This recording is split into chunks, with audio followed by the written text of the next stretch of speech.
Hey, I think we are going to go ahead and get started. So welcome everyone to the third training in our series for Chief Officer 2. We're super excited that you're able to join us this evening. Our session tonight is called Beyond Fitness, Health, Readiness, Longevity. This session examines firefighter wellness beyond standard fitness programs and considers the wider factors that influence long-term health, readiness, and career span. Our speaker tonight is Annette Zapp. Annette retired in 2024 after a 20-year career in the fire service, where she served as a lieutenant. She's the founder of the Fire Service Wellness and a coaching business dedicated to advancing the mental and physical health of firefighters worldwide. So please join me in welcoming Annette. Thanks, Annette. Hey everyone, thank you for the kind welcome and also thank you for the invitation. I am a fairly casual presenter, and so I really encourage you to, if you have a question while I'm speaking, I'm terrible at monitoring the chat. So if you have a question while I'm speaking, just go ahead and unmute and ask your question, because I want you to leave today with all of the ideas, all of the information, and all of the ways to implement wellness in your agencies. And as Michael mentioned, I have a 20-year fire service career under my belt. I retired in 2024, and then I started a PhD at Oklahoma State University. And so I always like to be really, really transparent when I speak. So as she already mentioned, I own and operate Fire Rescue Wellness, and that is a business dedicated to firefighter health and wellness. I am a PhD student at Oklahoma State University. I also contract directly with the Oklahoma City Fire Department, and I conduct research. I provide subject matter expertise on strength and conditioning and nutrition. And I guess I'm so excited about research, I mentioned that twice. So good, I had to say it twice. And then again, being very transparent, I don't have any conflicts of interest. I'm not going to try to sell you something, but everything I'm going to talk about today is based in research. But the opinions are my own. They don't reflect that of anyone I might happen to work for.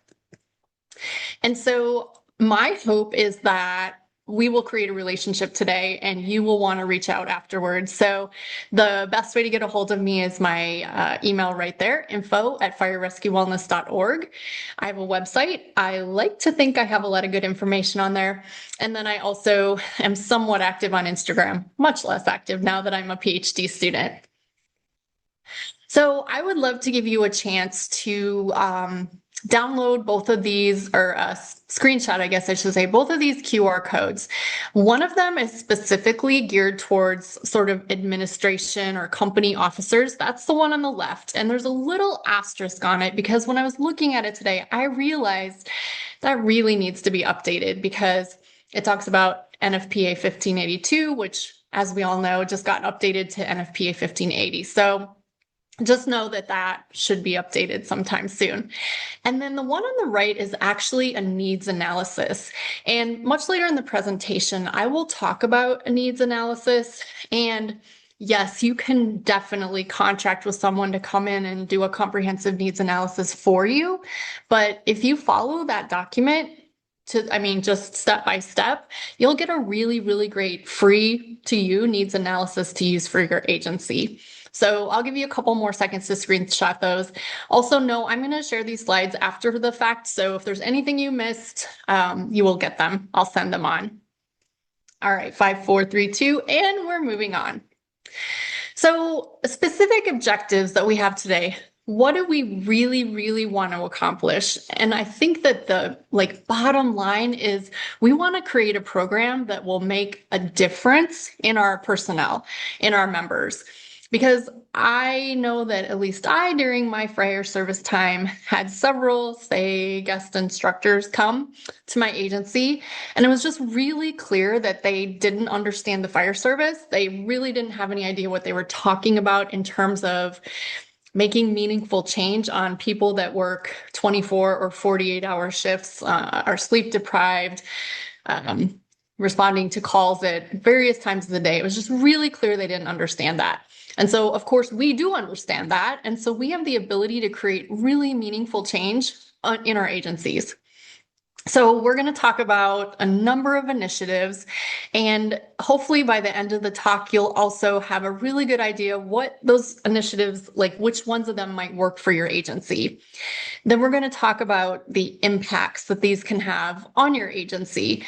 And again, bottom line, we want to optimize our members' well-being. If what we're doing isn't having an impact, then we're wasting our time, we're wasting their time, and in some cases, we're wasting our money. So no one's a fan of that. We want to make sure that we take that piece of mental health support and really strategize that into the overall wellness campaign. And then last, not first and foremost, but last bottom line, we need to make sure that what we're doing is efficient and we're adopting new initiatives as they are required. So, wellness needs are not stagnant. For example, when I started the fire service 20 years ago, I believe our call volume was at about 5,000 calls per year. Now, small agency, 5 stations, 35 square miles, about 105 members when I started. As I worked through my career, our board of trustees took us down to 78 members. So by attrition, we went down quite a bit, almost 25%. But by the time I finished my career, the call volume was nearly 10,000 calls per year. And so a wellness program that may have worked in 2004 definitely wasn't going to work in 2024. So overall, we want to make sure that what we're doing has an impact, but also we're getting our best bang for the buck, the best value that we can possibly get. So again, if we have an initiative, our members aren't using it, or it's not having an impact, it's kind of a waste of time, money, resources. So first off, let's talk about some background. And so I think many times when I talk to administrators, when I talk to company officers, they have some decent ideas of what to do for health and wellness initiatives, but potentially they haven't thought it through completely.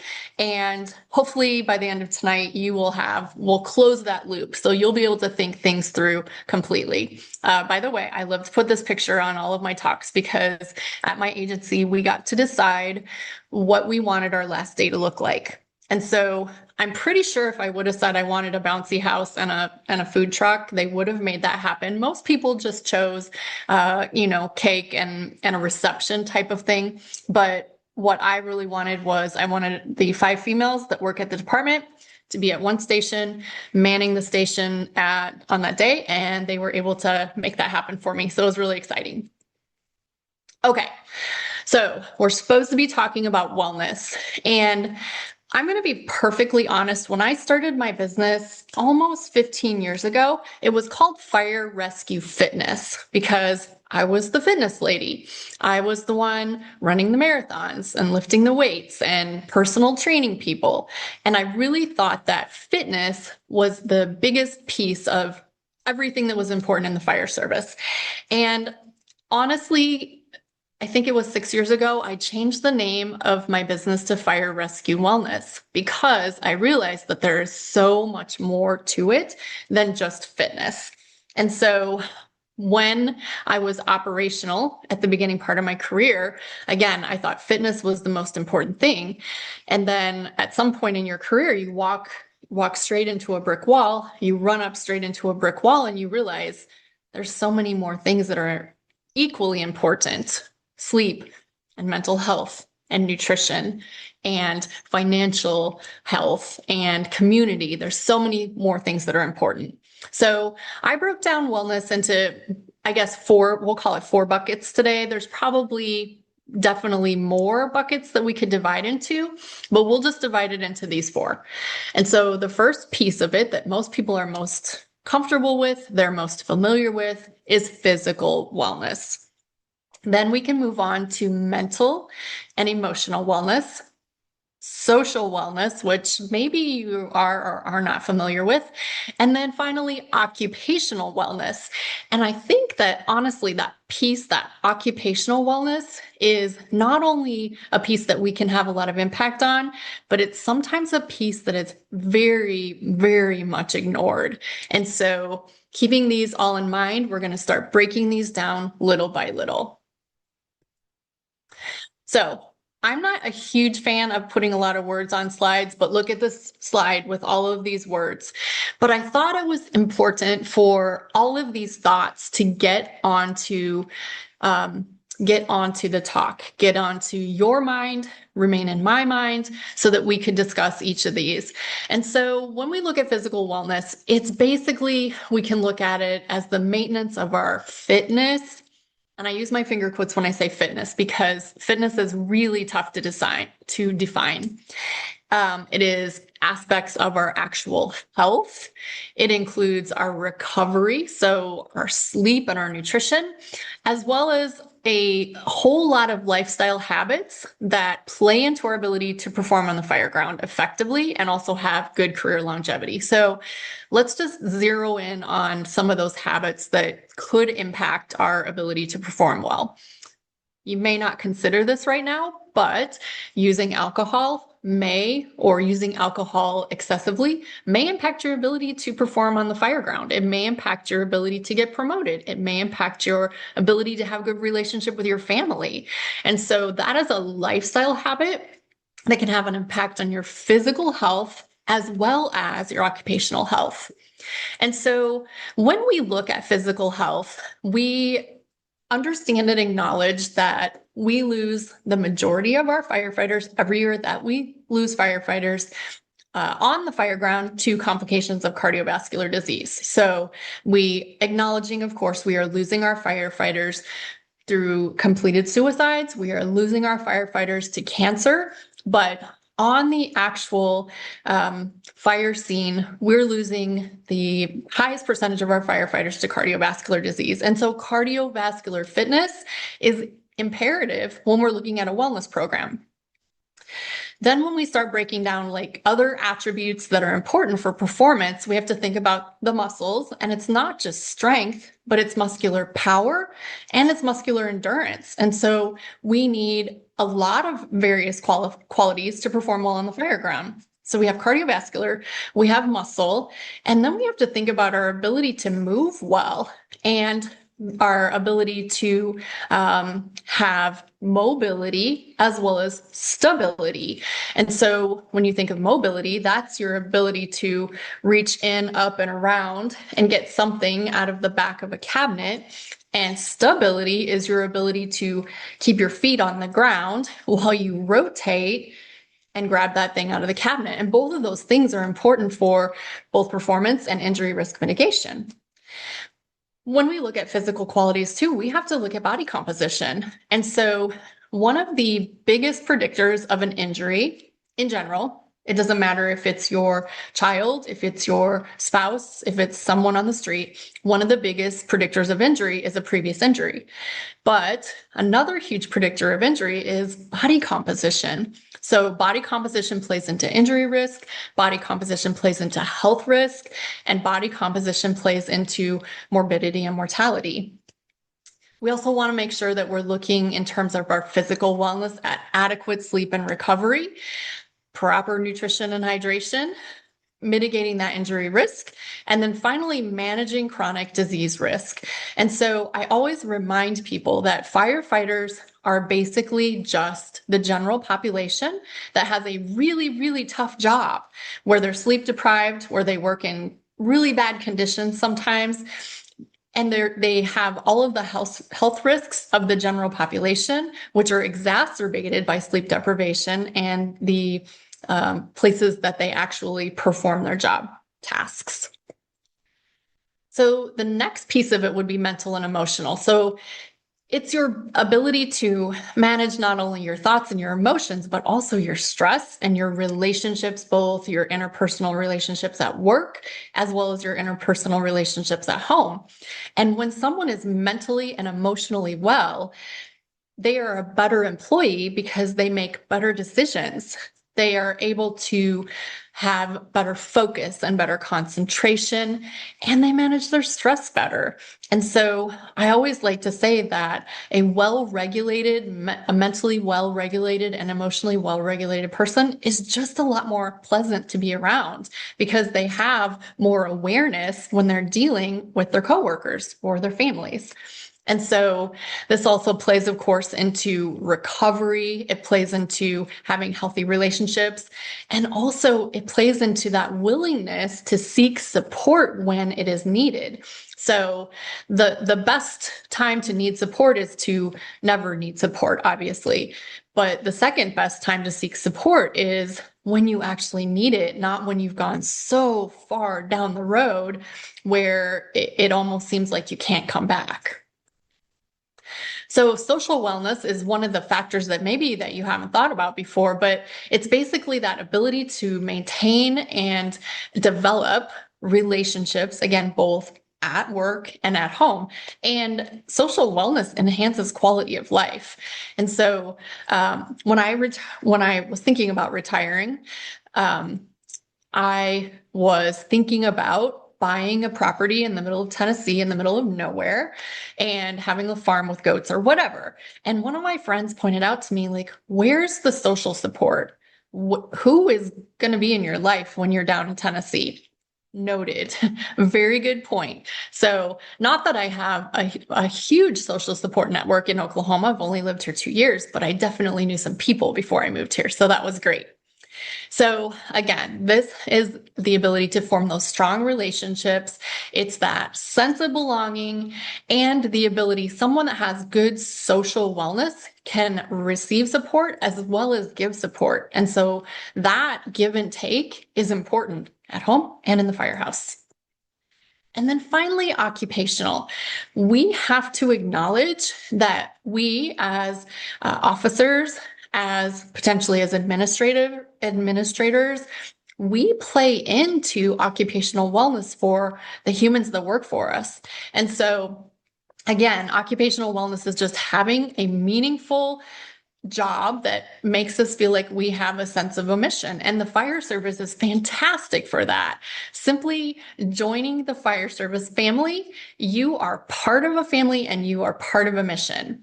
But if that environment that people work in isn't psychologically safe, or if that employee doesn't feel valued by leadership or company officers, administration, if that person is working under inadequate staffing demands, so they're being forced back on overtime unwillingly, and if they don't have access to professional development and the ability to grow within their career, then they're not going to feel occupationally well. And so I put those 4 in gold because I feel like those are the places that officers can have an impact within their personnel's life.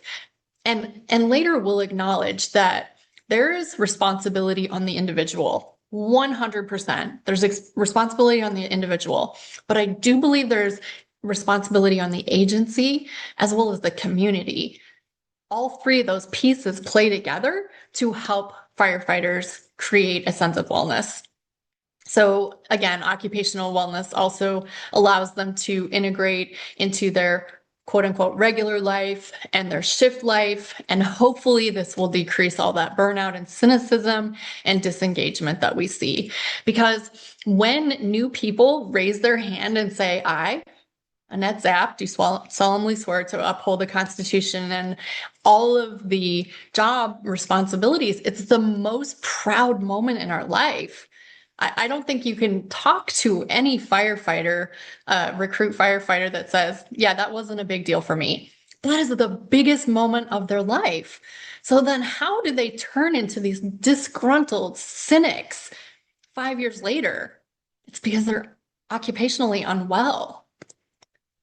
And so all of this exists on a continuum. So basically, when we are healthy, when we are well today, that's going to impact our operational performance in the feasible future. That's going to ensure that If we are taking care of ourselves, if we're taking care of our personnel, that's going to impact our readiness and that's going to impact our ability to perform in the future.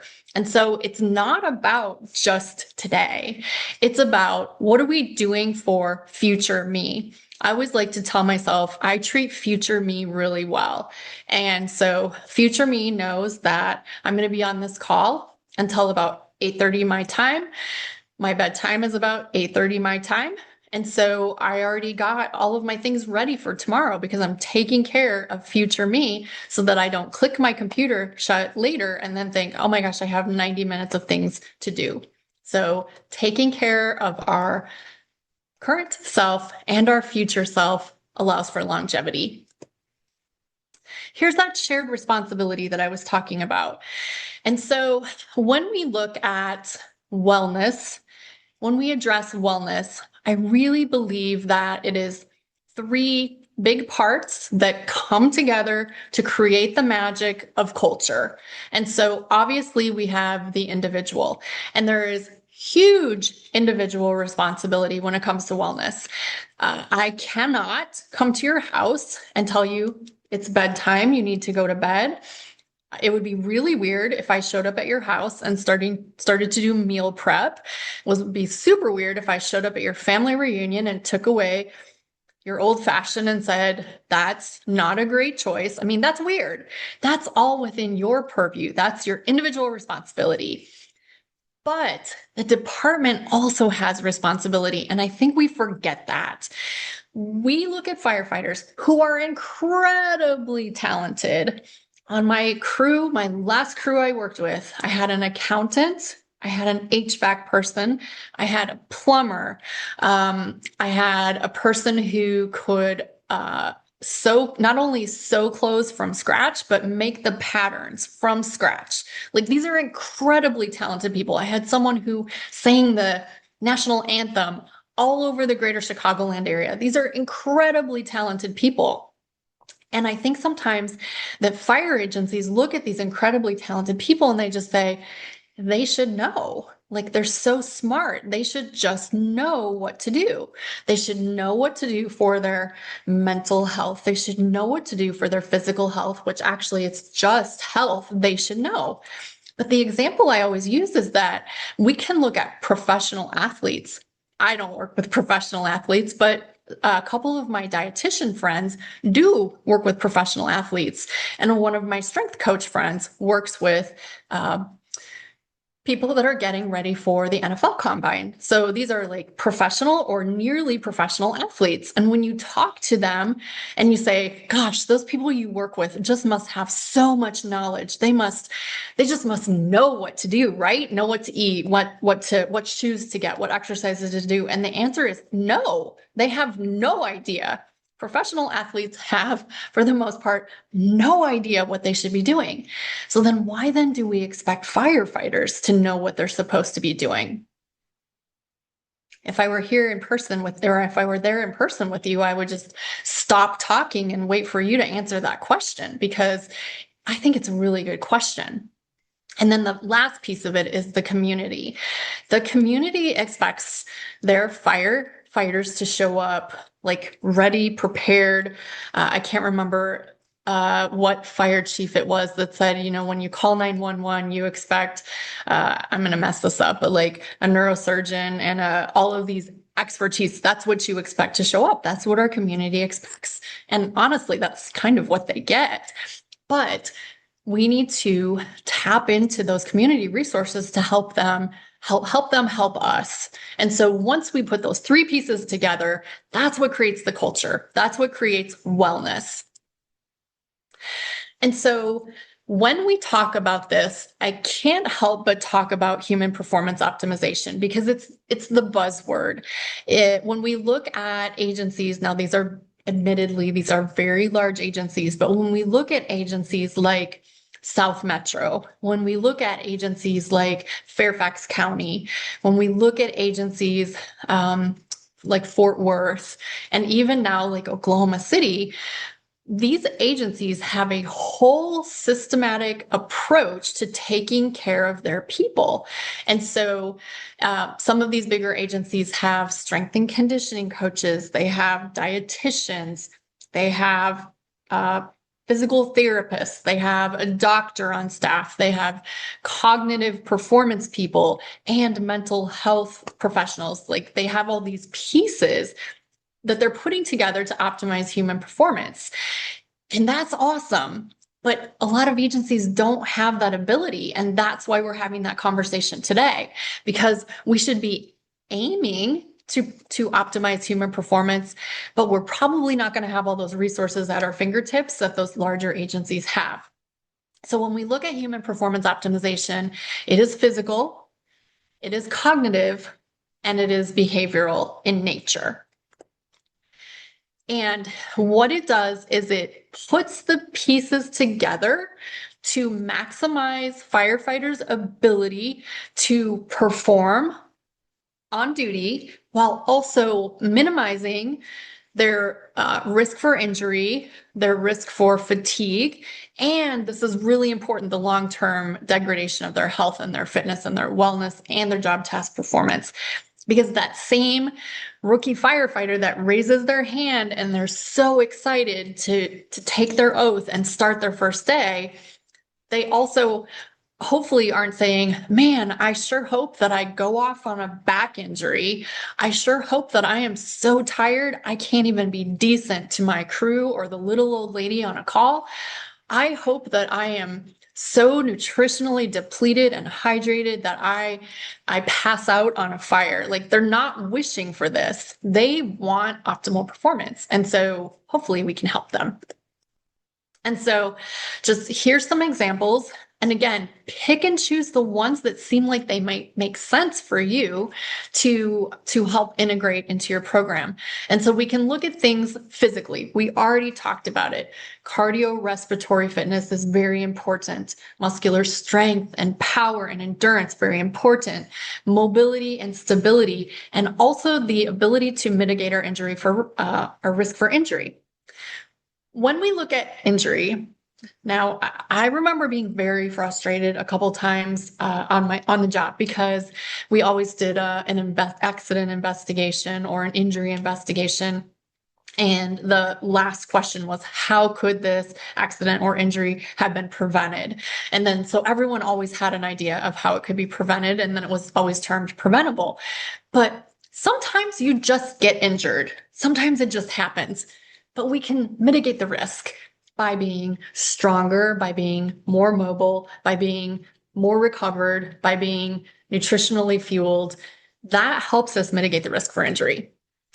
Next, cognitive performance. So when we are cognitively performing well, our attention span's better, decision making's better, our reaction time's better, we learn things better.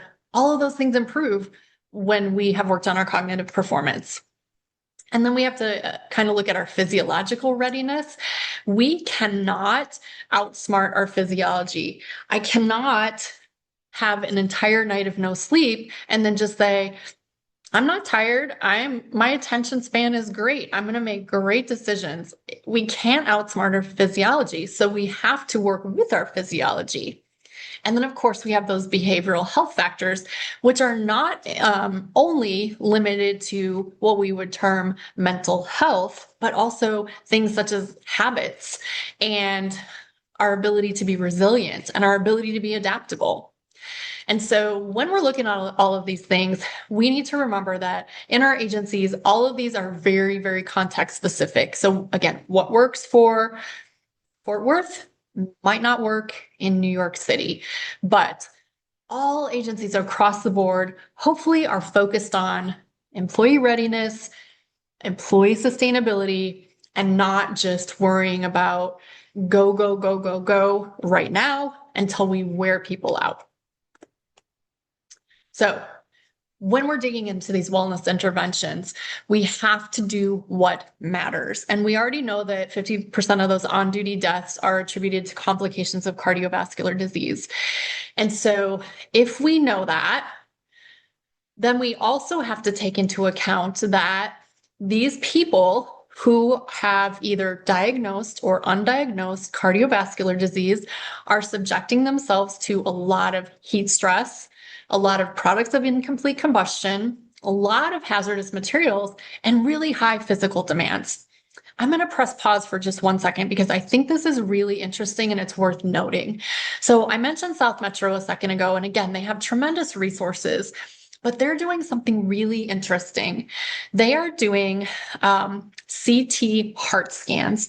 And so they did a pilot study a couple years ago, and it was pretty small. I think it was 20 people.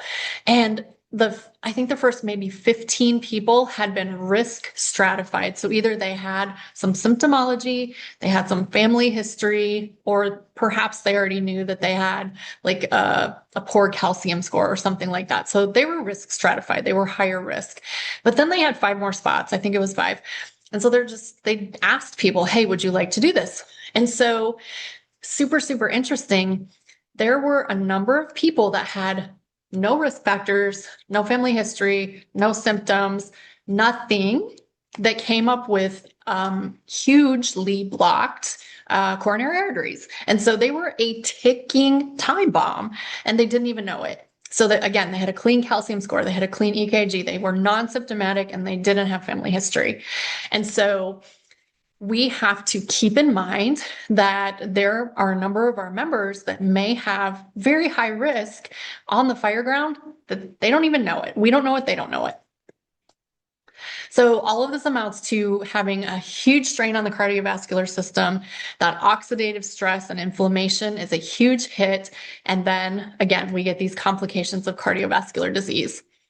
And so this is a really, really cool paper by my friend Drew Gonzalez, but the picture I thought was really interesting because when we look at cardiovascular disease up on the top left corner, we're looking at sort of the firefighter specific stress that we sort of kind of can maybe mitigate the risk. So chronic sleep loss, we can't really mitigate that risk on duty, but we can make up for it off duty sometimes. And then hazardous exposure. Of course, we can mitigate our risk by wearing our SCBA and deconning after the call. But when you look down at the bottom on individual characteristics, these are the things that we can absolutely have an impact on in our wellness programs. The first one is cardiorespiratory fitness. So again, a higher cardiorespiratory fitness decreases our risk for cardiovascular disease. Also, dietary habits. That is a huge, huge risk, a huge red flag. Obesity, and then sedentary behaviors. I do want you to just take a really quick look at the other two that don't have a star by them, age and gender. That conversation is going to come up again. So just remember age and gender. So here's what I need you to keep in mind. The American College of Sports Medicine guidelines the American College of Sports Medicine came up with guidelines for exercising for health. Now, I want to acknowledge these were recently updated, but I'm not talking about the updated guidelines for one specific reason that you'll see in a second.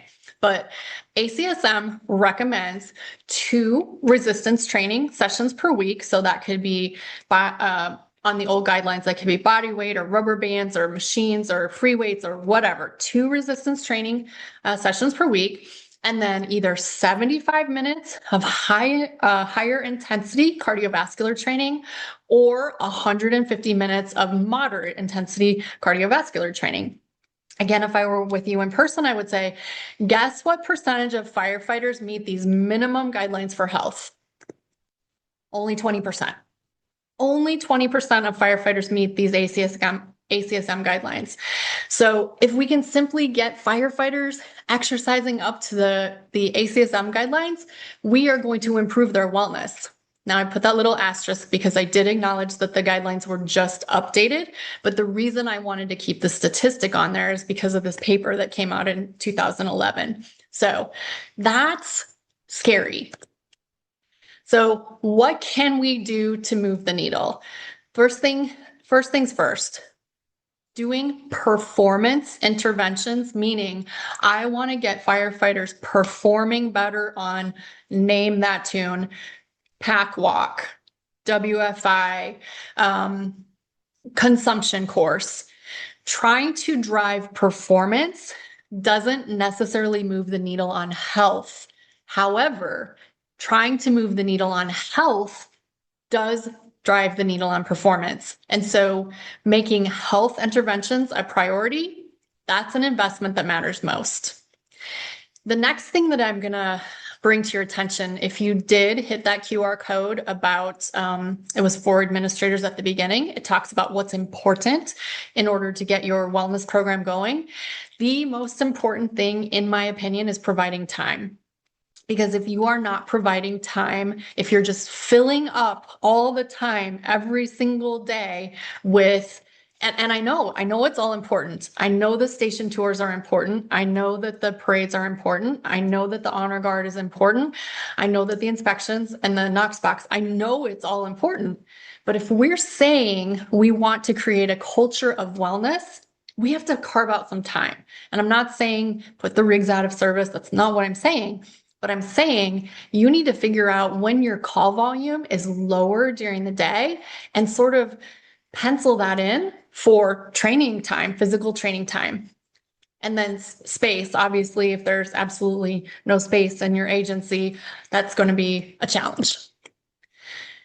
The next thing that I think is so important, and I talked about it before, remember, we have HVAC people, we have electricians, we have professional singers, we have people that can make a costume or an outfit from their head.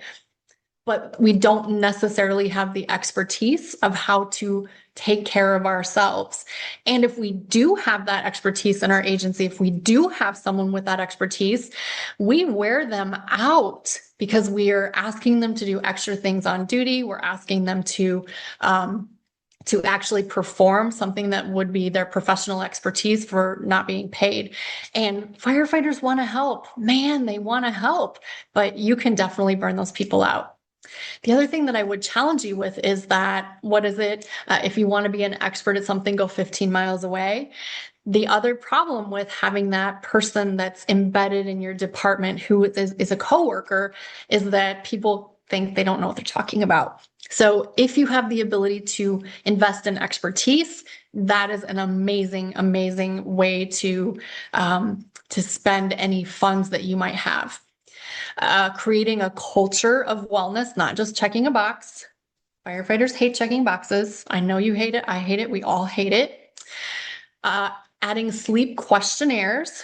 So sleep awareness to firefighters' docket is very helpful. And then ongoing education with culturally competent people. So it's really, really frustrating when you bring in a dietitian and they might say something like, okay, do you guys get off work at 5 o'clock today? And the firefighters are just looking at each other like, who brought this person in? But above all, and most importantly, once you get rolling, of course you can make adjustments, but for the love of heaven, don't take your foot off the gas. And I will give you a perfect example of taking the foot off the gas. In 2018, my agency approached me and said, hey, we've got all these injuries. We've got all these people off. We need to do something. What can we do? And I said, well, we could do a morning mobility program where everybody comes in, we warm up, we do the mobility program, and then people are kind of like turned loose to do their personal workout training. After that, we regroup, have breakfast, shower, all of those things by 9 o'clock, and then our day starts. Why did we pick right in the morning? We looked at our call volume, and our lowest call volume was between 3 a.m. and 9 a.m. And so it made sense to come in, do rig checks, do our handoffs, and go straight away to what we thought was going to maybe mitigate some injury risk.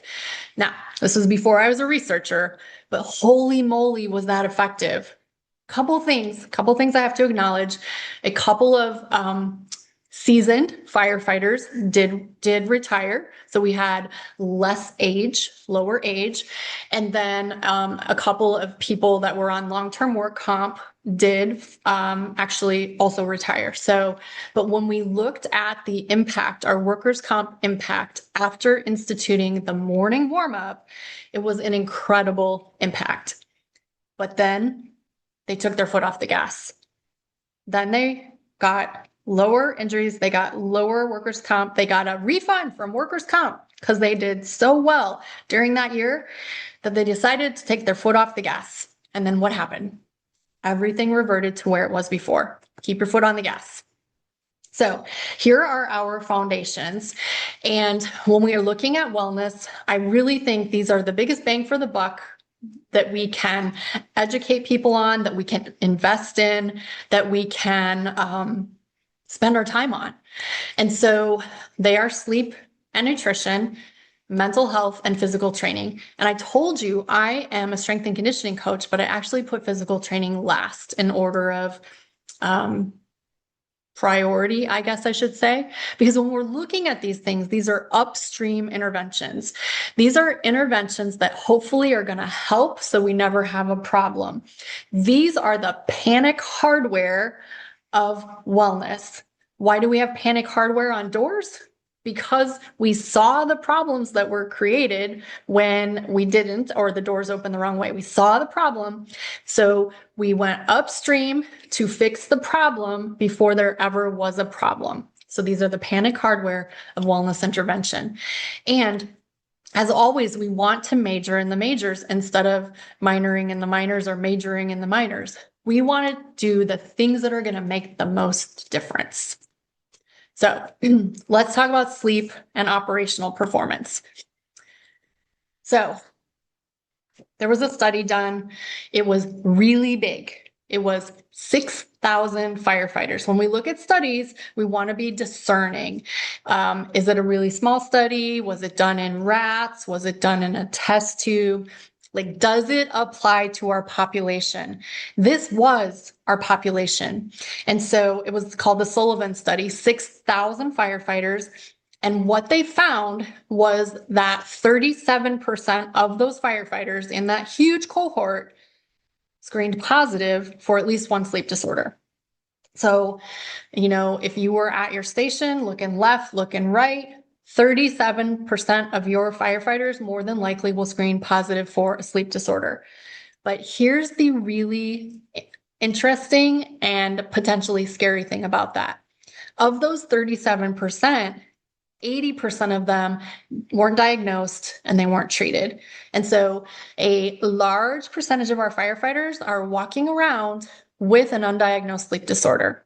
And so for me, getting these diagnoses for these firefighters is critical. And so later, I know you're probably doing this right now because you're not paying attention, but later, I would like you to put in your search engine these words, QXMD, and then add to that PSQI, the Pittsburgh Sleep Quality Index, and take that quiz. I think it's 18 questions. When you get to the last question, it'll ask you how you want your results, and you should check PSQI. I can't remember what the other choice is, but check PSQI. And when you look at those results, the firefighters always ask me, is bigger better? Did I win? Unfortunately, no. When you look at those results, anything over a score of 5 is a cause for concern. Is your sleep quality poor because you are not having a bedtime, because you don't have a routine, because whatever? Is your sleep quality poor because of that? Or do you have a sleep disorder? And that's where you have to look at your score. That's where you have to get with a medical professional and figure it out. But that's a huge deal, because poor sleep quantity and quality impacts your risk for metabolic syndrome, which impacts your risk for cardiovascular disease. It impacts your risk for hormonal dysregulation. It impacts your risk for poor decision-making, especially of time, distance, and speed. And so when we have firefighters driving, I think they're like close to $2.5 million or maybe more dollar ladder trucks now, we don't want them to have poor judgment of time, distance, and speed. The other thing we have to consider is that sleep deprivation is a group 2A carcinogen. So it is probably carcinogenic in humans. So that's not good. Also, just a side note, firefighting is a group 1 carcinogen along with alcohol consumption. So just keep those things in mind. Okay. Let's move on to nutrition, because this is something where we can make a difference in a wellness program. And so when we think about nutrition, we want to think about fueling our firefighters in a performance fashion, all while trying to prevent chronic disease. And so it gets a little bit hairy, I guess we could say. It gets hairy because we're fueling them like athletes, but we're also having to keep in consideration that they are the general population that just is sleep deprived and exposed to trauma and has a really tough office to work in. So we have to keep that in mind. And so when we look at nutrition, there are a number of free resources out there. This is Megan Louch. She's the Rescue RD, and there is a QR code where you can download a free recipe book from Megan. And her claim to fame is half a pound of protein per person. Back when she wrote the cookbook, it was $6 a head. I think with inflation, it's probably much more than that. And then she has it laid out so that you can cook for, I think, 4, 8, and 12 or something like that. So smaller crews and larger crews. But Megan talks a lot about properly fueling yourself for not only the fire ground, but also for illness mitigation. And so again, tons of free resources.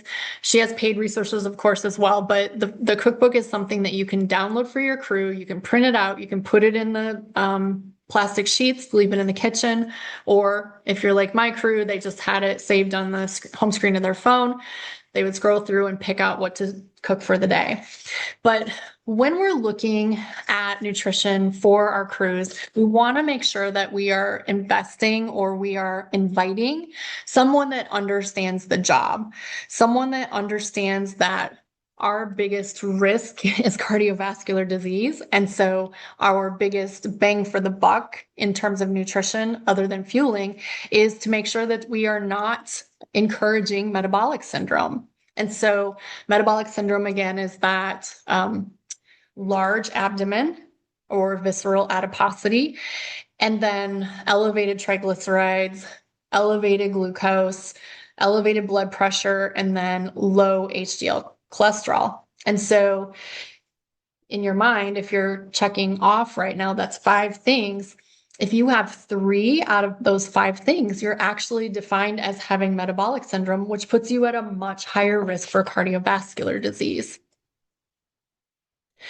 So I wanted to bring this resource to your attention, not only because I'm super proud of it, because I was a co-author on it, but because it's really easy to read. It's a free resource, but it is the International Society of Sports Nutrition Guide to Tactical Athlete Nutrition. So this would be police, fire, and military. So there's a large section on fire.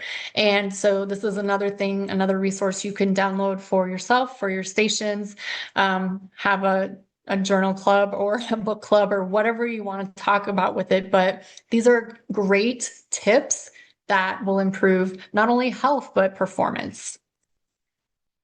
And then I'll give you a second to scan this QR code as well. This is actually a free Facebook-based nutrition course. It's taught by our very own Jill, who is the dietitian for our lab, the OSU Tactical Fitness and Nutrition Lab. And so she runs this pretty much 3-4 times a year. I think the sessions are on Friday afternoons, if I remember correctly. Again, totally free. You can pop in, pop out. If a topic isn't interesting to you, you just don't go that day. But Jill is a tremendous resource for nutrition in the fire service.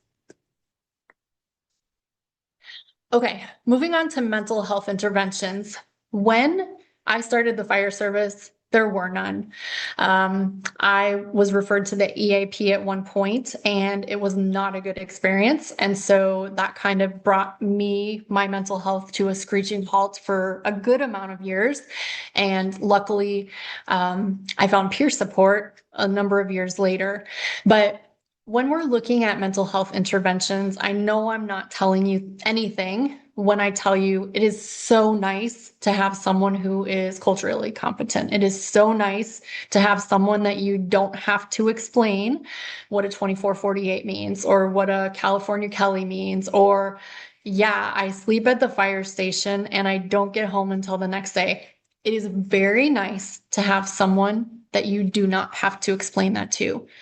But if you are waiting for that person, which in some respects is a little bit of a unicorn, if you are waiting for that person, even if you have one of those people in your area, sometimes the wait list is very long, you're going to be waiting a while. And so, my biggest suggestion for you in terms of mental health resources and interventions is to start now before you need them for your personnel. And so, start vetting people prior to when you need them. And when you find someone who you like as a person, but has no cultural awareness, what can you do to increase that awareness? So I think it's on us as the fire service to bring them into the fold and say, hey, can you come spend Saturday with us? Can you come see what we do? Can you go out to our recruit academy and see what they're doing? And they're not probably going to turn their cultural competency around tomorrow, but it sure is nice to have those people in your back pocket that you're sort of grooming. And so this can be your EAP, your chaplains, if they are not actually a firefighter, and your clinicians, as well as your crisis resources. All of these people can be groomed and taught prior to when you actually need them. So, how do we implement all of this? Well, the first suggestion I'll make for you is a needs analysis. And again, I gave you a free one that you can do on your own. You can also bring in someone to your agency to help you do a needs analysis. But find out where you truly need help and a support. And so I like to think that most agencies are doing NFPA compliant medical physicals. I'd like to think that, but I know that that is not the case. And so if you are at that point where that is something that your agency either isn't or can't provide, if you can possibly help your members out by giving them as many resources as possible, can you give them a PDF that they can take with them to their personal physician in order to get that physician spooled up a little bit to understand what the job is about? Little side note, when your members are injured and they're going to physical therapy, many times what I see is that the physical therapist is treating them like a civilian. And so you might have Freddie, the mail carrier, who is 80 years old, right next door to your 25-year-old firefighter, and they're doing the same training program for their shoulder because the provider doesn't understand what the job tasks entail. And so if you can provide those types of resources for your members to then further give to their providers, that's super helpful. Next piece of it, I think, is increasing people's physical capacity, especially by improving their body composition and also their cardiorespiratory ability. Is strength and power and endurance important? Yes, I brought it up several times, but what's going to save their life is their cardiorespiratory capacity and their body composition. Those things are going to save their life.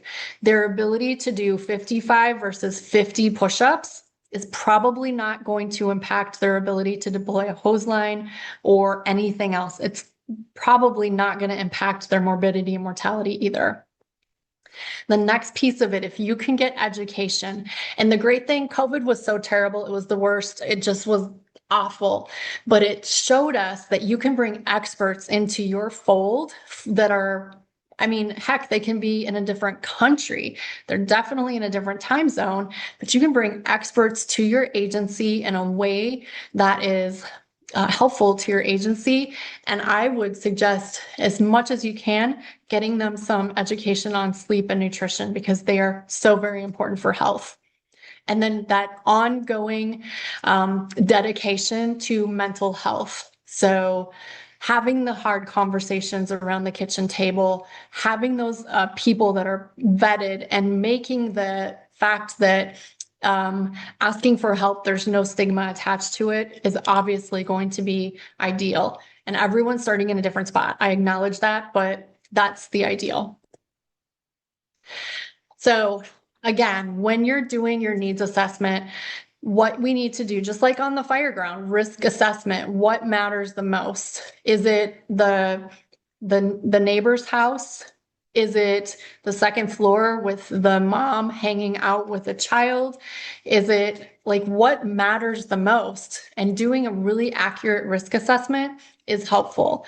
And in my opinion, the risk assessment, the thing that is, the thing that can move the needle the absolute most is, again, getting our firefighters more cardiovascularly fit and improving their body composition. Also, we have to, of course, tip our hat. We have to nod to the fact that this has to be a collaboration between labor and management. This just can't come from executive fire officers or company officers. This has to be a collaboration.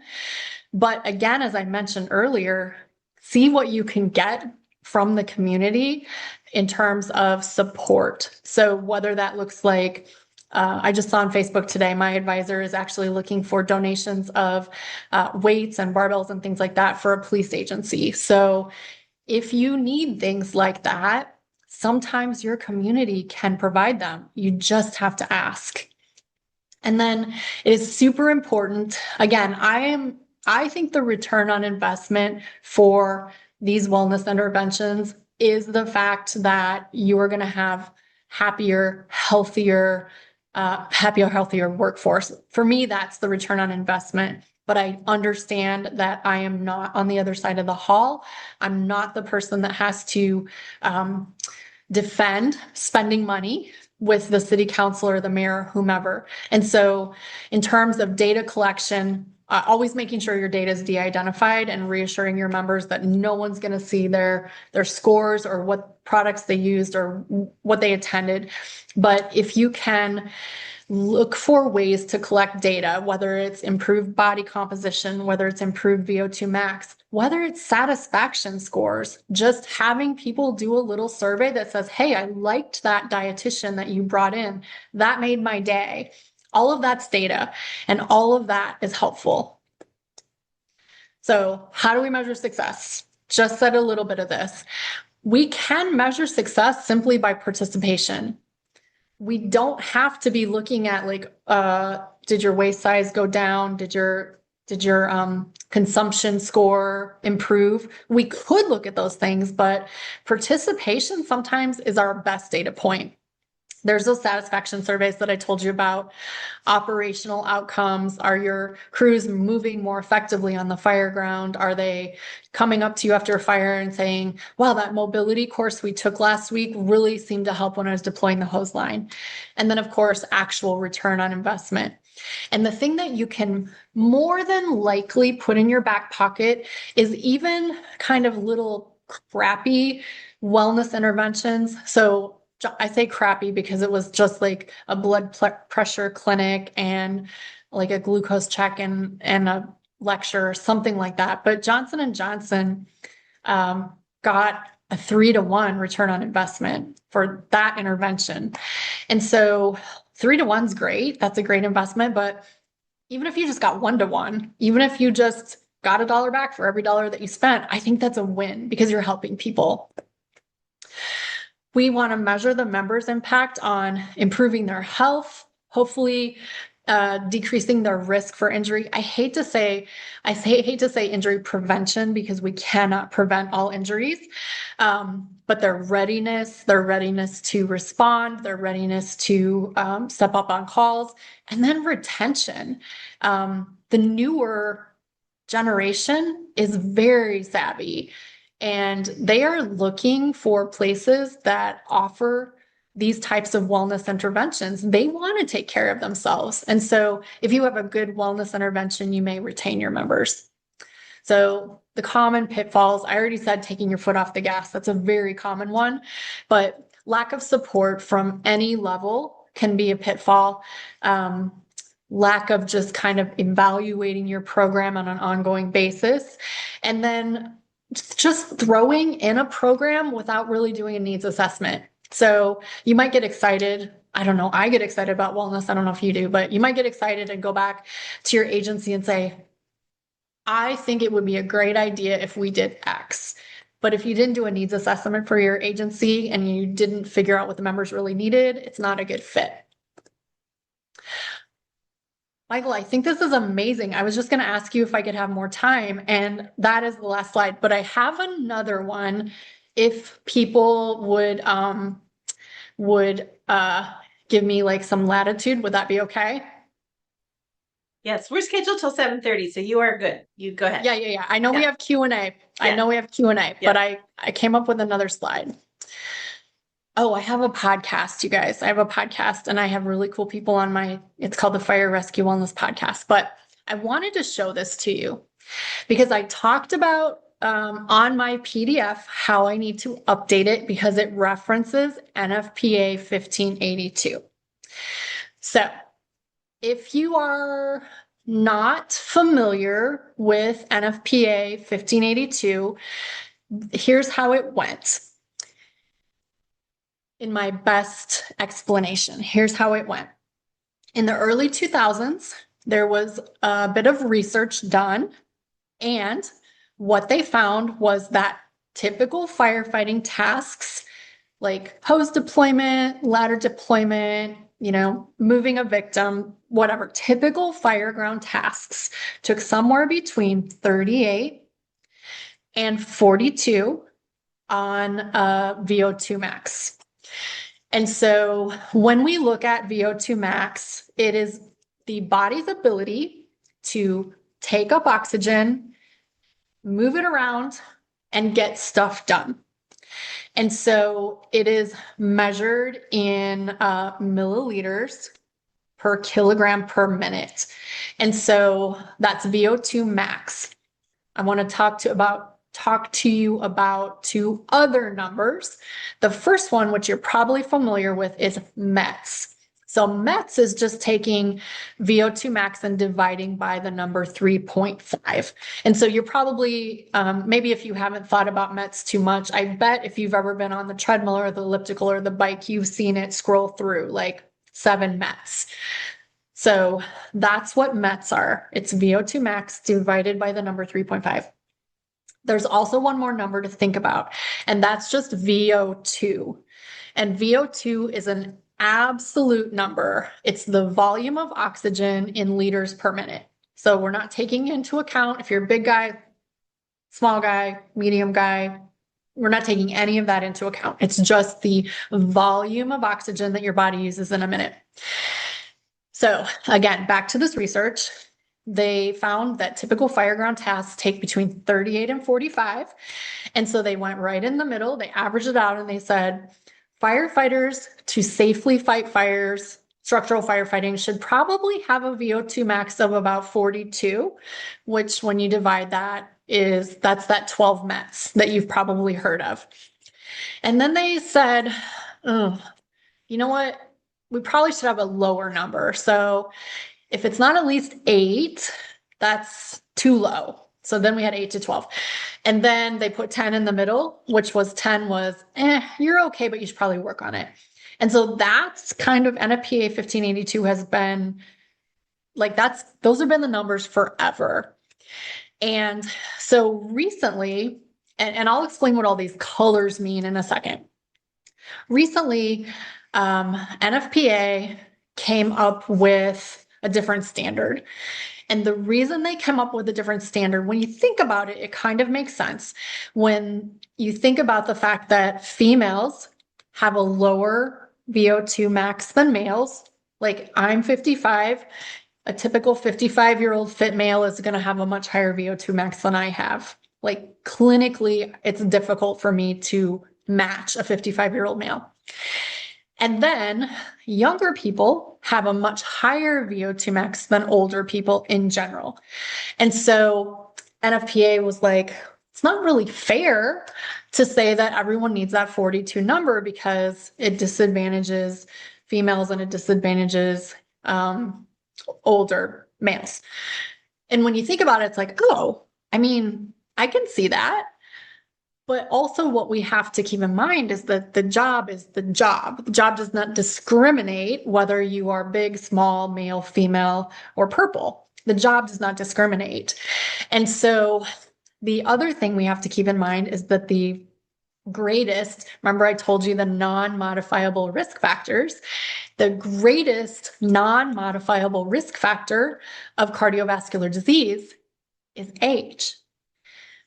And so we're saying the new NFPA 1580 is based on American College of Sports Medicine. You heard that word earlier when I showed you the triangle. It's based on American College of Sports Medicine population norms.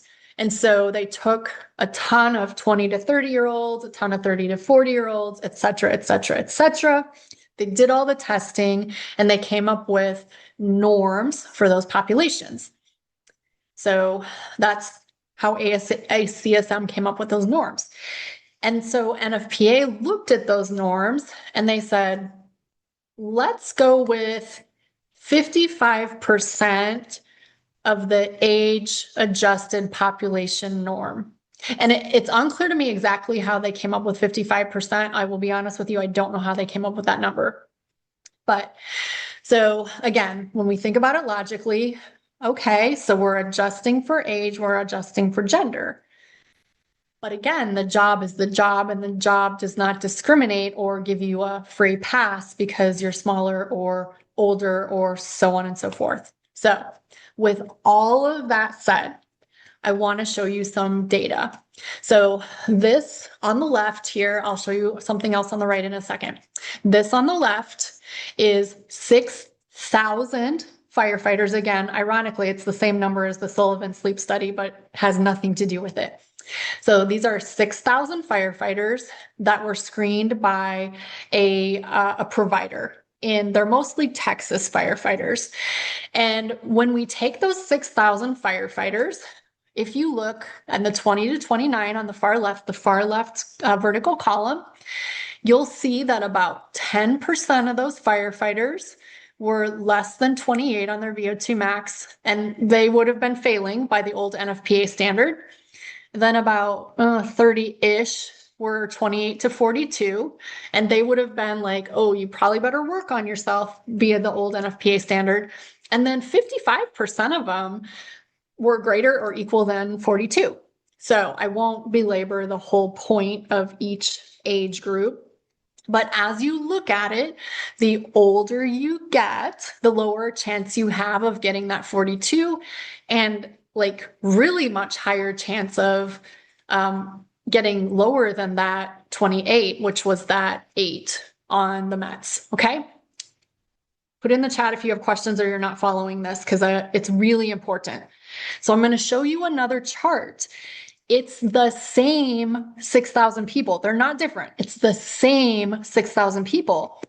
But these people are now, same 6,000 people are now put into their color categories based on the new NFPA standard.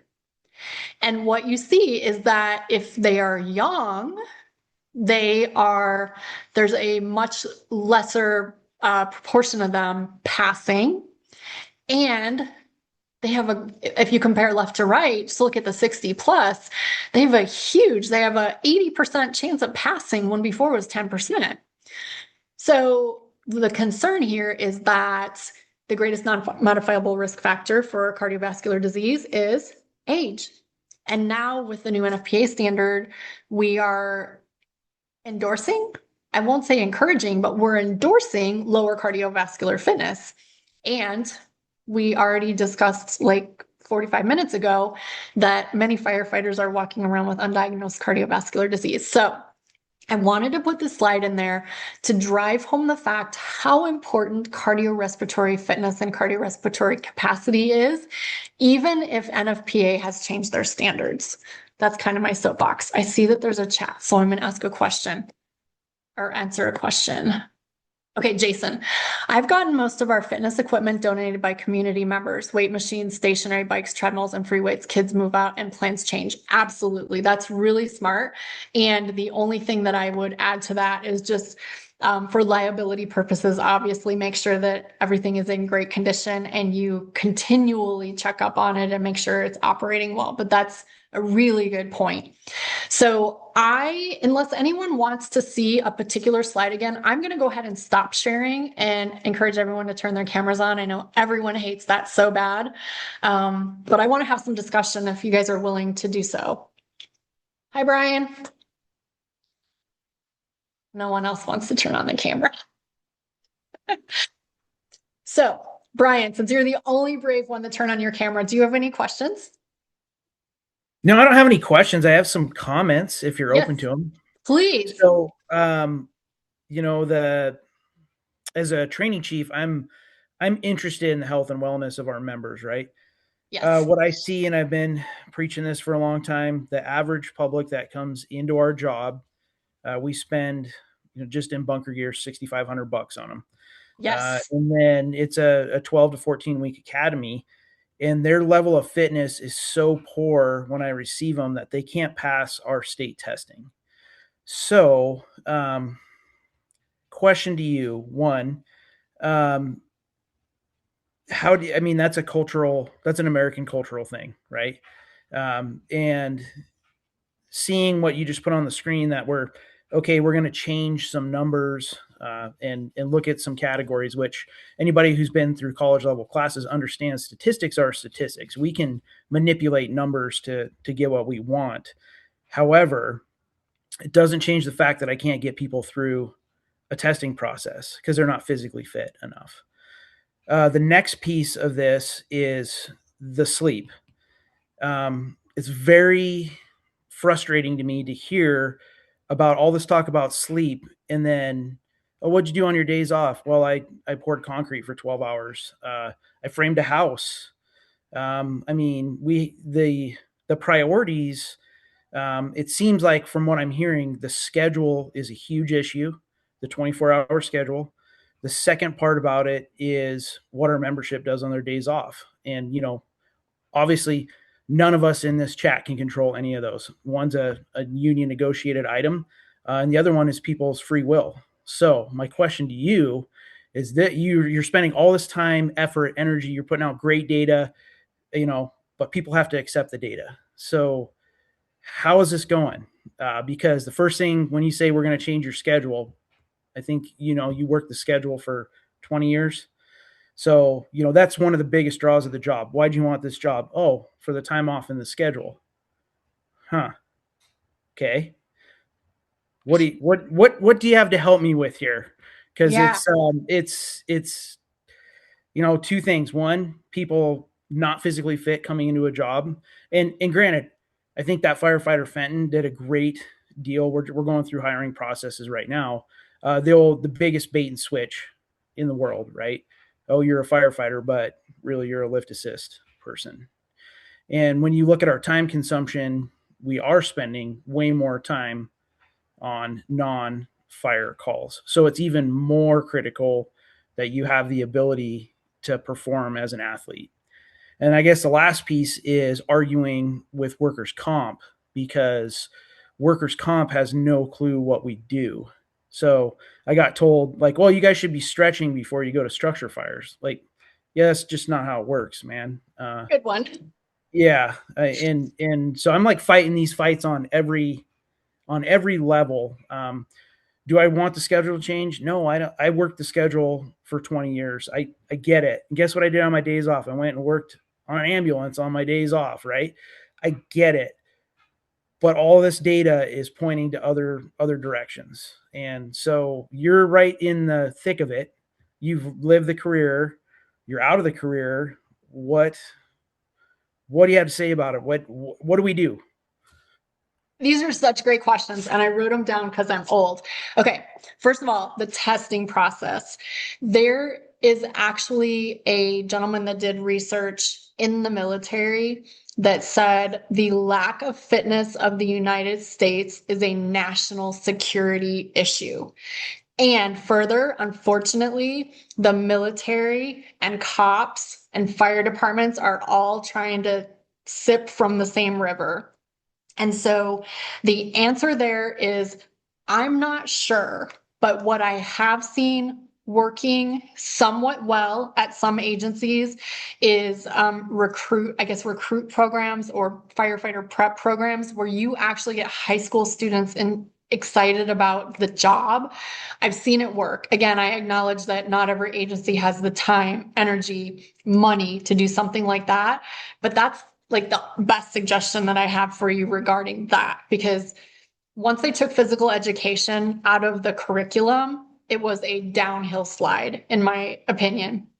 That said, so the new generation that I'm seeing coming in is not as physically fit. They also don't know how to mow the lawn and all of that stuff. Everyone has the same complaints, but they also, at least the ones that I've seen the last 2 years at my agency, are doing a lot better job not being overtime pigs and dedicating their time off to recovery. So we have a study going on right now with our recruits that is showing that they are actually they are recovering off duty.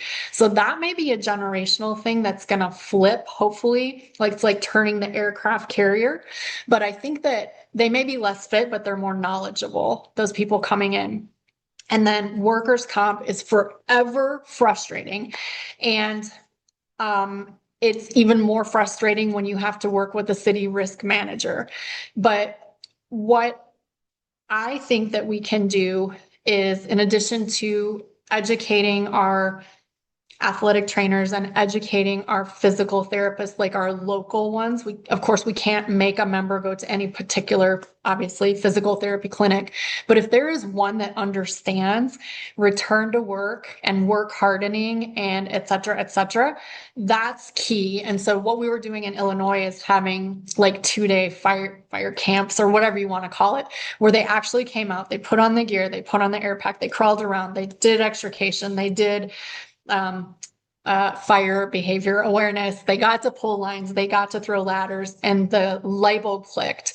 And so that again is turning the aircraft carrier. But those are steps we can take, at least, is educating those people. Workers' comp is the worst. Have you looked, I don't know if they're available in your area, but have you looked at like concierge care, meaning there are companies out there that treat firefighters like athletes. There is a charge to that, but they have a nurse case manager, and they are much like a hockey player or a baseball player or a basketball player. When that person twists their knee on the court or the ice, they don't wait 6 weeks to get them an MRI. They don't wait. Like, try some PT, try some muscle relaxers. They get them definitive care right away, and then they get back to work faster. So I don't know what that might be called in your area, but in this area, we have like several businesses that actually do that. And if you don't have a business that does that, there's your side job for you right there. Yeah. So it's interesting you brought that up, because that's what I'm working on. One of our regional partners, I don't think there's anybody on here from Bozeman Fire, but when they went through their CPSE accreditation, they started looking at their processes and their injuries. And so I just we actually have kind of like a little working group going with several departments across the state. And the key there is that they put a PT in. So like when my guys get hurt in the academy, whether it's a sprained ankle or they break their leg, right, we haul them to our occupational health. Mm-hmm. Well, that doesn't do anybody any good, right? And so they actually hired a PT in, and it was relatively, I think they said it was about $7,000. And they got our state fund insurance to cover part of it or the whole thing. So because it's going to reduce your lost time, which is what workers' comp is all interested in. So I think that's a positive step. And I've started that process at my department, but it's super tough, because the first thing I get back is, well, yeah, but this person's at their other job swinging a hammer or whatever. They're not recovering. And so, yeah, I don't know what, nobody can control that, right? People can do what they want on their time. But if we're going to pony up and treat people as tactical athletes, they have to view themselves as tactical athletes. Mm-hmm. And you don't see hockey players probably in the, maybe in the off season swinging a hammer, but they're not swinging a hammer between games. I don't think. I don't know, because I'm not I'm not in that, but you see what I'm saying? Yeah. And so that recovery part, so back to the overtime. So the thing, it's crazy. When I got hired, I got 2 overtime shifts in 10 years. That's it. 2 overtime shifts in 10 years. We had a $4.3 million lawsuit. The city shut down all overtime. There was no overtime. That's part of the reason why I had to go out and do other things, right? Now we're seeing the opposite. We're seeing Mando, which never thought that would happen in my career. I liked picking up overtime and going into the station, but Mando's, it's putting people into dangerous positions. Maybe not just the Mando, but just the amount of overtime that's out there. And I think everybody knows there's a link to staffing in there as well. We only have so much money. We can only hire so many staff. So, that's another constant struggle is I don't think you're always going to have the people that are going to pick up the extra money. I get it. But that time value, and I agree with you, I think the younger generation, that's switching, they're seeing that as, hey, I want my time off and stuff. And I get that. However, back to that tactical athlete thing, your body also isn't worn out when you're 20. When you hit your mid 40s, and this because you've been through this, and you accelerate up, and our careers don't stop at 40. Even though we have a 20-year retirement where you can get out, a lot of times you're going to stay in for a while, right? So, and that's going, it doesn't increase the risk, but you have a different, as a training chief, I have different tiers, right? So I had one of our senior captains at one of my drills, VEIS drill, blow out his rotator cuff, right? Workers. So I got to deal with the workers' comp side of that. The good news is he got assigned light duty to me, which was good. And we were able to push him through, and he's actually ahead of schedule, according to a surgeon, for recovery. And I credit that all to the fact of the PT side of things and the fact that he's advocating for himself, so that he's not being treated as, a whatever mail carrier, whatever example that you use, right? So without having that, though, and without having dedicated PTs, and that leads to the next part, knowing South Metro in Colorado, they've got money. I mean, they're probably tripping over gold bars, right? I think most of the people on this meeting don't have that problem. Like we don't have any funding whatsoever. I mean, we scrap to get fitness equipment. So what did you guys do for your smaller departments? Did you form like some type of pact between smaller communities, or because it doesn't sound like you had a huge department that you were in, that you had a lot of money to spend. What'd you guys do? Yeah. So before I tell you that, I do want to tell you that the danger of injury, which causes mandatory, which causes sleep deprivation, which increases the risk for injury, which causes another, and like that is a cycle. That is a terrifying cycle. And I definitely acknowledge that.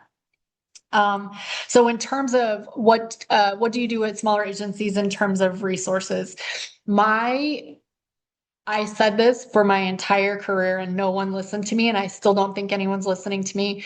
In Illinois, I think it started in Illinois, the MABUS system, mutual aid box alarm system, where we have a dive call, Naperville is coming automatically. We don't even have to ask them to come. Hazmat and rescue and all of those things. We have MABUS divisions.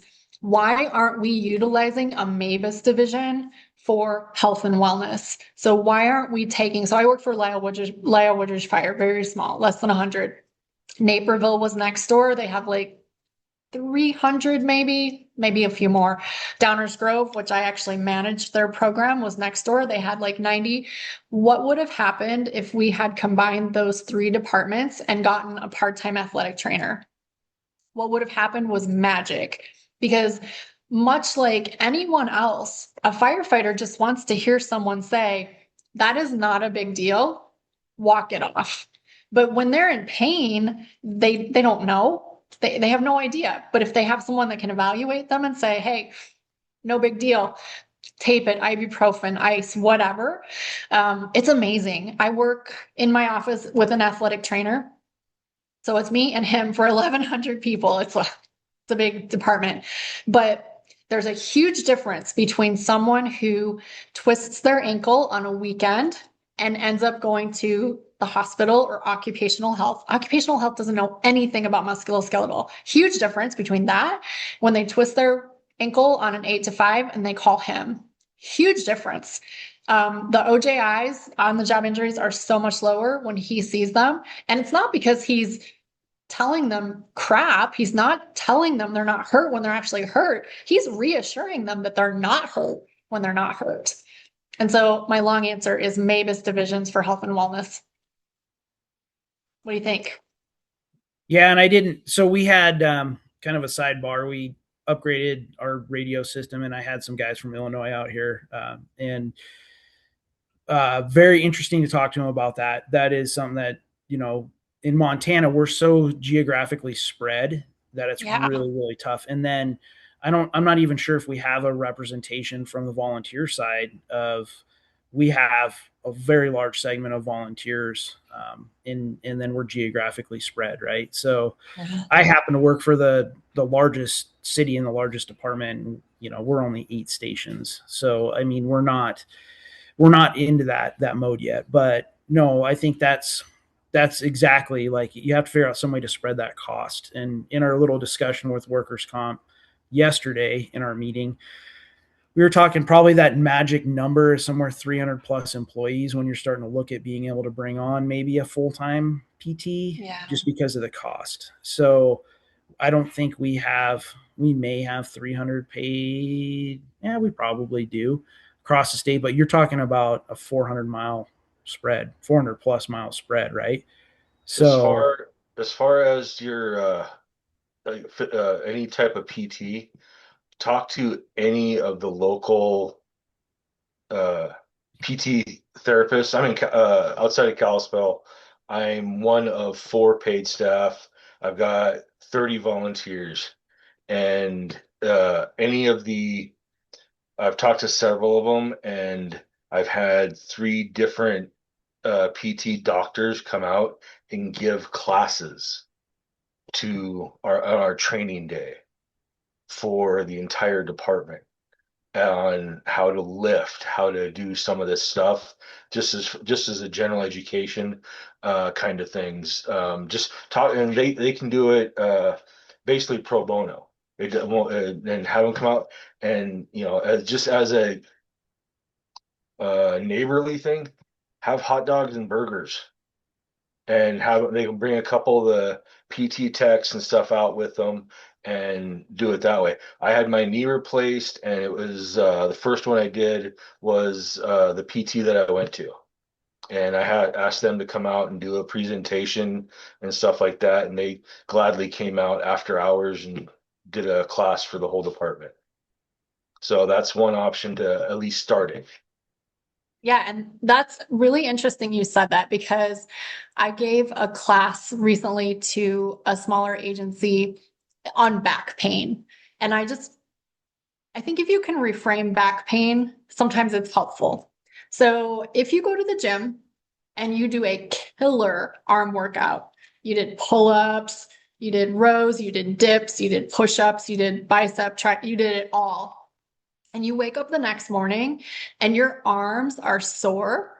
You don't go, oh my God, I'm injured. You go, whoa, killer workout. But for some reason, when you pick up a patient from a position that you wouldn't normally pick up a patient from, and the next day you have some discomfort in your back, you automatically go to, oh my gosh, I'm injured and I need surgery and medication. So it's like this reframing of the fear of back pain. Obviously, back, shoulder, knee, that's what the fire service is full of. And it's kind of that reframing of, just because it hurts doesn't mean it's injured. I would never encourage someone to work through of course, zinging pain or anything like that. But man, just having someone tell them you're okay is really helpful. I like the idea of the PT, get the community involved. Yeah. And I think, for running an academy, that's the thing, is like everybody's sore. The instructors are sore, the students are sore, because we're doing physical stuff, right? So having somebody that's able to say that we don't have to haul to occupational health, that's got to do some kind of crazy full workup, like you said, for some foot, ankle, whatever. And then the other side is people really fear it not being documented because they're, you know what I mean? So I guess for that, what do you guys do with your PTs? Do they write up some kind of, the two pieces that I deal with are return to work. If they're injured and a doctor gives them orders, we need to have that return to work so we know what we can do with them. So I'll give you an example. We got somebody with a broken finger. We're going to modify their workout. They're not going to do push-ups. They're going to do air squats or whatever. But how do you do that with a PT that maybe goes, hey, walk it off or ice it or whatever? Just so I don't have experience, because it's obviously working for other people around us. Okay, so to be fair, on like September 30th, it's going to be a little bit different, I think. But right now, the person that twists their ankle has the option to call up the athletic trainer. He'll come to them. They'll come to him, one of the two. He does not make any decisions on you can work or you can't work. He simply gives them the information. Seems like you have a minor lateral sprain. If we could tape it, we could whatever. But it's solid. It's not, there's nothing broken. What would you like to do? And then at that point, they decide. Unfortunately, if they decide they want to get seen, then they go to occupational health and then they start the whole disaster mess. If they decide they want to go back to work, they can do it's called a records only. And that's where they just document it. Hey, stepped off the truck, twisted my ankle, saw the athletic trainer, feels okay, I'm walking it off. And they do have the ability then later to turn that into an OJI for sure. The other thing that I wanted to mention to you, contractually at the agency that I came from, and I'm going to say this out loud and then I'm going to wonder if it's actually legal, but we were a fire protection district. So to some extent we can make our own rules, but we actually weren't allowed to do our side job when we were it didn't matter if we were working within our orders or our medical orders or not. We were not allowed to do our side job when we were off on workers' comp. So again, now that I'm saying that out loud, I don't even know if that's legal or if it was just because we're a fire protection district. But I think that our focus on getting better was not split because we weren't, swinging a hammer on our days off. Yeah, and I think, you have some workers' comp fraud issues there too, potentially, right? Like if somebody's doing stuff, and we've had that kind of stuff. We had people post stuff online, and it's like, hey, and that's the work comp row. And I it's not that I don't care about it. It's I want to get my people healthy and back in the fight. They want to be back in the fight. For the most part, they do. What's the quickest way? Like, I don't really believe we have sandbaggers that I've ran into that are like, well, I'm just going to go off on a worker comp type injury. We, for the most part, our folks want to get back as soon as they can because they get assigned a day shift with me. I know Captain Truell is on here. He's probably gone through that where you're just like, I just want to get back to work and be on my schedule and be at my station. So I think those are, anytime you run it through the workers' comp side, that return to work note is what everybody needs. So, hey, here's the orders from the doc that you can do the thing. And then occupational health docs, I don't think they know what we do either. Kind of back to your point. I feel like as a training, you said you're training chief. As a training chief, I know you have a lot on your plate already, but if there is any way that you can yourself groom these relationships with these providers, obviously you can't tell people where to go. You can't tell them what to do, but just say, hey, here's this list of 5 physical therapists that other people have had really good luck with. They're more aggressive, they're more whatever. I think that's helpful. And then if you can come up with PDFs of really accurate job descriptions. And then sometimes you just have to teach your members how to advocate for themselves. And I know Michael's like flagging me down, but I wanted to tell you one more thing. Dr. Sarah Jenke and Dr. Brittany Hollerbeck at NDRI you may have heard of Science to the Station, so that's that group, but they came up with these PDFs. They're reproductive health PDFs, and they're for men and women. And these PDFs are super, super enlightening and helpful when you go to the doctor, like when you're having fertility issues or whatever, or when you're coming back postpartum, because it really accurately describes what the heck you have to do or what you're exposed to. And so these fertility doctors are like, oh my gosh, wow, I had no idea. I had no idea you were exposed to so much noise, so much heat, so much XYZ. So it's super helpful. I have more time, Michael, if there's more questions. I know Michael's probably flagging us down. Question for you on that. Any samples out there to grab of a really good, accurate description? Because we have our standard like HR job description that does not meet what we're talking about. So any suggestion, any place out there? So we're working on them at Oklahoma City, to be determined. Also, I suspect if anyone has a good one, it would be Fairfax County. I'm just guessing. And if you would email me and remind me, because there's a 100% chance I'll forget. If you email me and remind me, I'll reach out to Jake, their strength and conditioning coach, and ask him specifically, because that is super valuable. And also, like, what do they say in the fire service? It's not really a good thing unless we stole it from someone else anyway. So thank you. Would appreciate it. I'll shoot you an email. Yeah, Corey, go ahead. Unless we have to sign off, Michael, I have more time. Absolutely not. No, you guys can stay as long. I mean, I just wanted to give people the opportunity if they need to leave. Absolutely. Thank you for coming tonight. But you're welcome to stay on and continue. Yeah. Okay. Corey, what do you got? Firsthand experience, what Brian was referring to about 10 years ago. I slipped on some ice, tore my labrum, didn't report it that day. Next day, it was real sore, went to Occ Health, wrote it up, and then that process took a month, where they did x-rays, then it took however long for MRI. And they're like, oh, yeah, it looks like, probably a torn labrum, we don't know. So the process to that, according to, I don't know if it's a state thing, the protocol that the doctors have to follow, and this was a while back, but they have to follow that. Well, you have to do physical therapy first. So I did physical therapy for 6 months. I did not miss a day of work. I was driving a fire engine with one arm. I couldn't lift anything heavy over my head. Did all that, did not miss work until they finally authorized the surgery. It happened in March, and I finally got surgery in late September.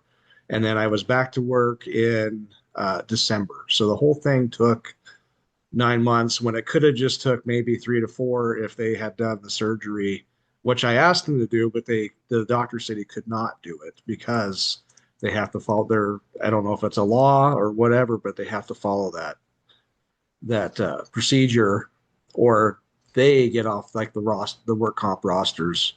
And that guy's not retired, but I'm not sure how you go about that legally, I guess. If we're trying to get doctors and PT therapists, how do they get around, the people behind the desk that aren't professional healthcare providers that are just looking at numbers? How do you do that?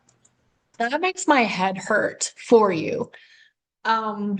So I feel like that probably was coming from workers' comp directly. And it sounds like you needed to be the biggest pain in the nether region on your nurse case manager that was ever a pain in the nether region. That's the only thing that I can think of, because that doesn't make sense. You have a diagnosis of a torn labrum.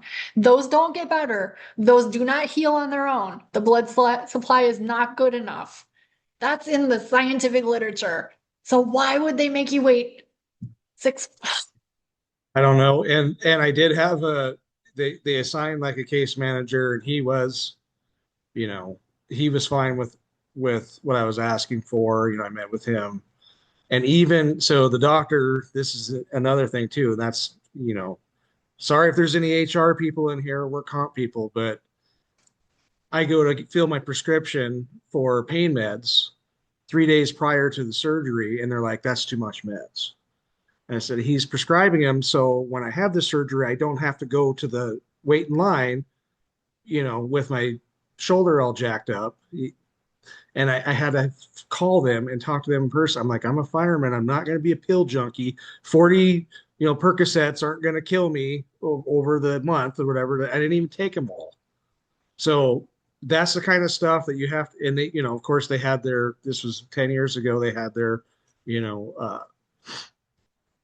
pain. That was when the big pain pill thing, the legal liability thing. So they were scared to authorize any prescriptions like that. So who advocates for that? How do you even, is that like a political thing, or I don't even know what agency you deal with to, I guess, have somebody block that for somebody that's injured. I don't know. Or is that just on the individual to get? I'm not sure. Yes. I'm not sure, unfortunately, but I do know this. Sometimes workers' comp doesn't necessarily, also apologies from me if anyone works for workers' comp. Sometimes workers' comp shows up to work without their thinking brains on. There was a company in Illinois who was trying to take all of the dumbbells out of the gym that weighed more than 35 pounds. But here's the problem. Our patients weigh 600 pounds. And so if you're taking away the opportunity for people to progressively overload their bodies, I forgot to say this. This is my big mantra. People generally get hurt either by a traumatic accident or too much, too soon, after too little, for too long. And so taking out all the dumbbells that weighed more than 35 pounds, I guarantee was going to increase the back injury because, again, they haven't been overloading themselves. So my answer to you is I don't know, and I want someone to help you guys. This is terrible. This is terrible. Well, and I think we're making, like I said, I literally sat in with our work comp, and it actually spiraled into a bunch of other stuff, including we don't have time to talk all about it, but gear inspections, presumptive illness, all that stuff. But the biggest thing to me that's really interesting is cops and firefighters, we get 100% when we go on work comp. Our garbage truck drivers, they only get, I think 50 or 60%. So the idea there is like, hey, we don't want you to be on work comp. And then you hear Captain Truella's story and you're like, that's the exact opposite. Like, why would we string him along when we can just get him fixed? And so the torn rotator cuff that I have right now, working in my office, we were able to push him through and get him surgery quicker.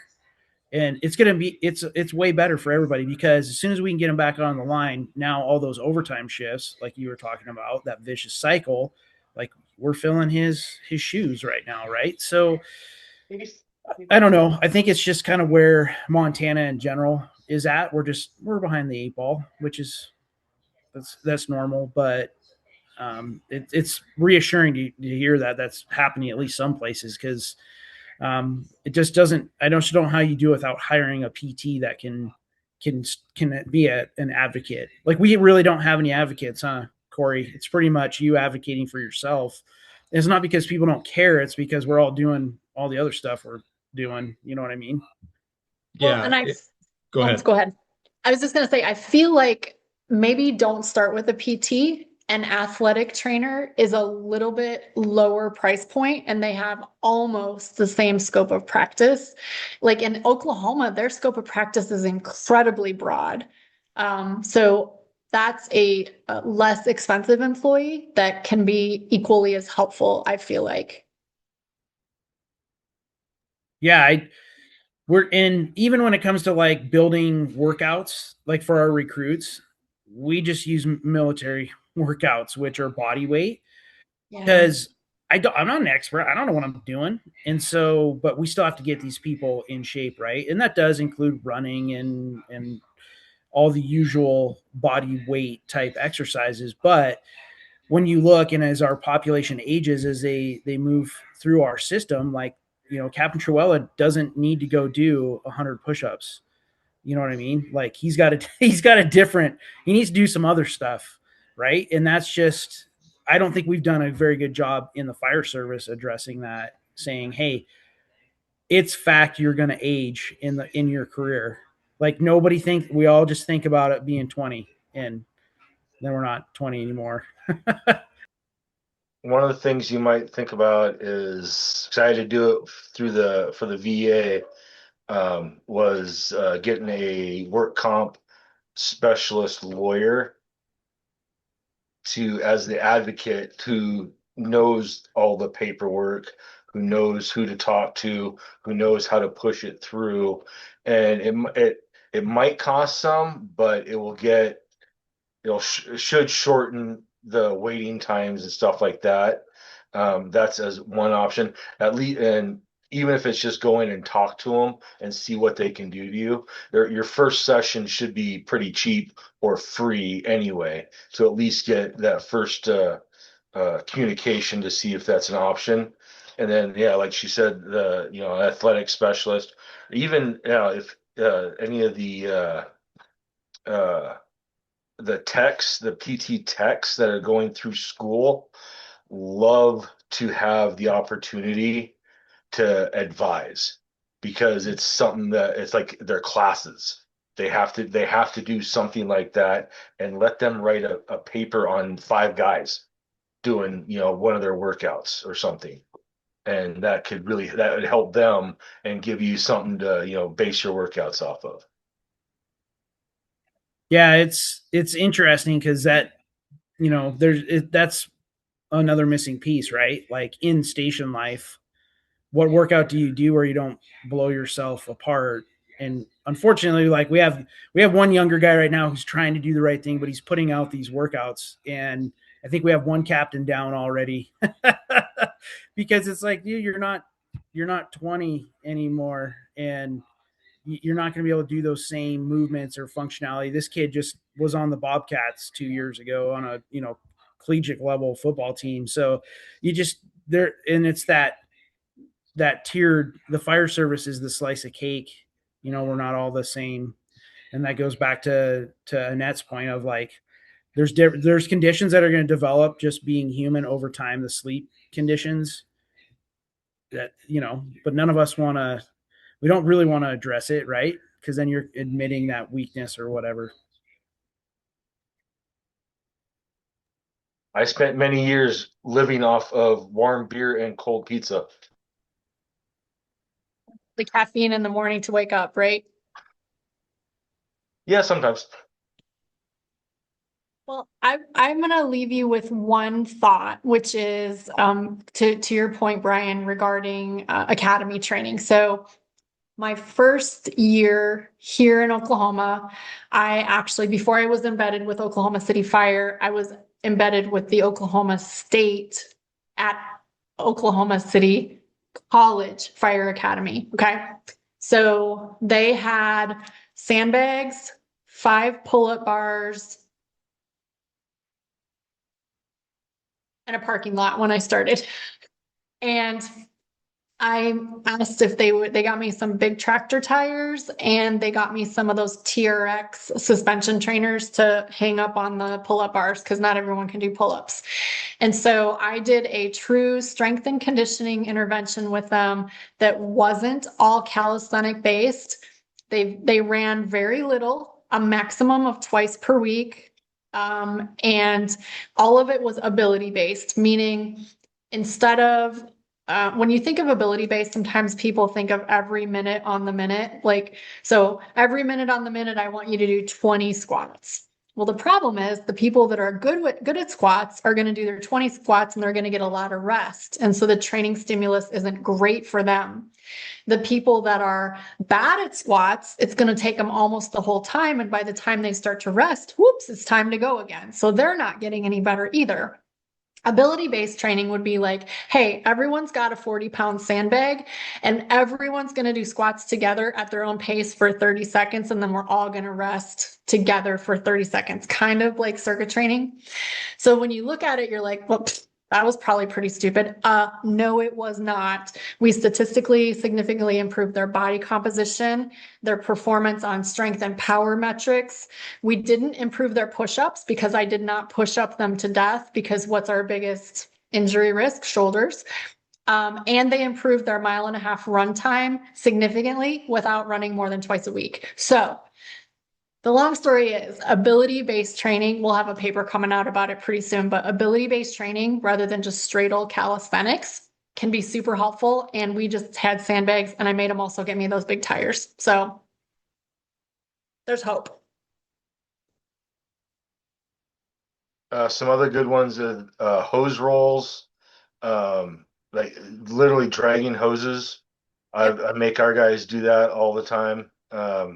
Carrying farmer carry with hose rolls, our wildland packs, stuff like that, and yeah, just doing stuff like that as far as functional exercises, make them do their job basically with weight.